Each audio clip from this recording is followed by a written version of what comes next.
Assalamualaikum, selamat datang ke FH Training Center. Untuk video kali ini, saya akan menunjukkan cara-cara asas penggunaan layer dalam Adobe Photoshop. Untuk permulaan video ini, saya akan menunjukkan cara-cara untuk duplicate layer.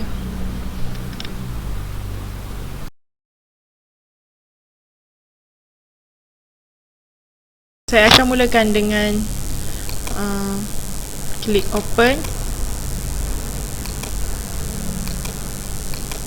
Letakkan white background. Tuliskan mana-mana gambar yang ingin digunakan.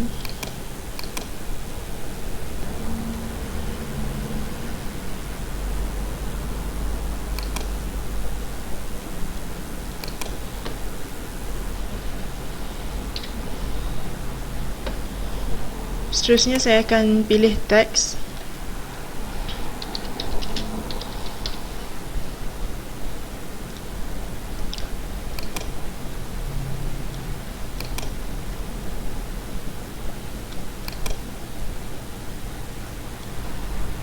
Pilih warna yang ingin digunakan.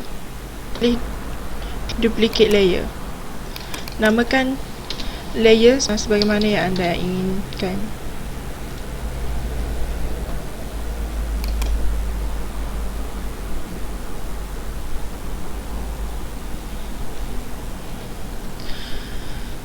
Untuk nama yang telah anda renamekan hanya akan keluar di sini. Untuk di sini anda perlu tekan teks dan namakan Breezy.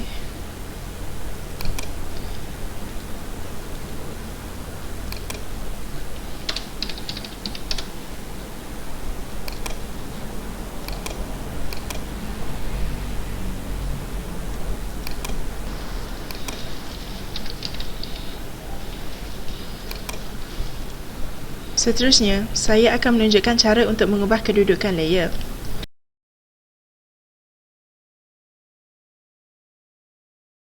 Saya akan menambahkan gambar yang ingin digunakan.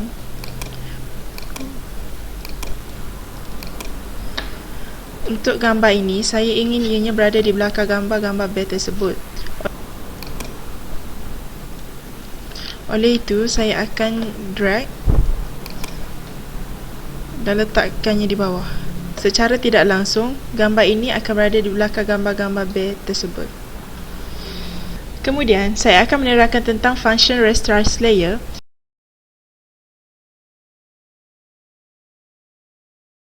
Fungsi Rasterize adalah untuk membolehkan beberapa tools untuk digunakan, kerana ada beberapa tools tidak boleh digunakan jika layer belum di-rasterize.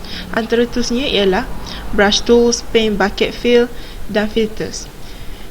Bila vector layer di-rasterize, Photoshop akan menukarkan layer kepada pixel.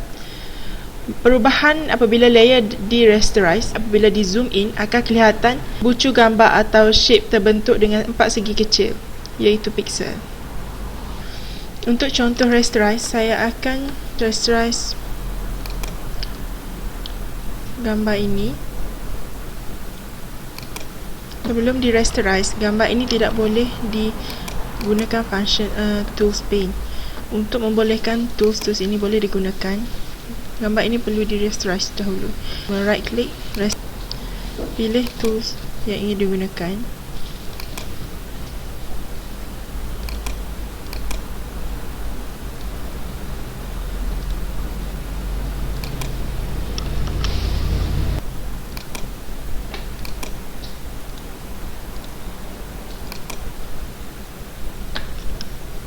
Untuk yang terakhir sekali, saya akan menunjukkan cara-cara untuk menggroupkan layer serta merge layer.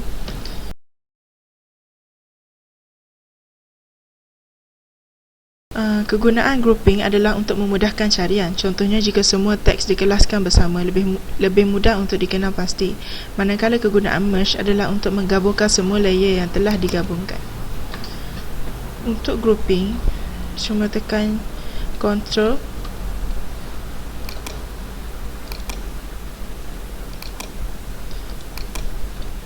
mana-mana layer yang ingin dikelaskan bersama.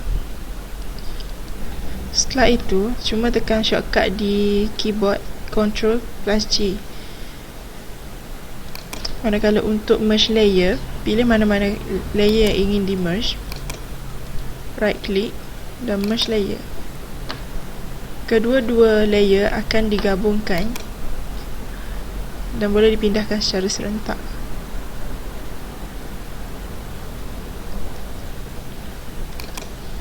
Itu sahaja untuk video kali ini. Terima kasih.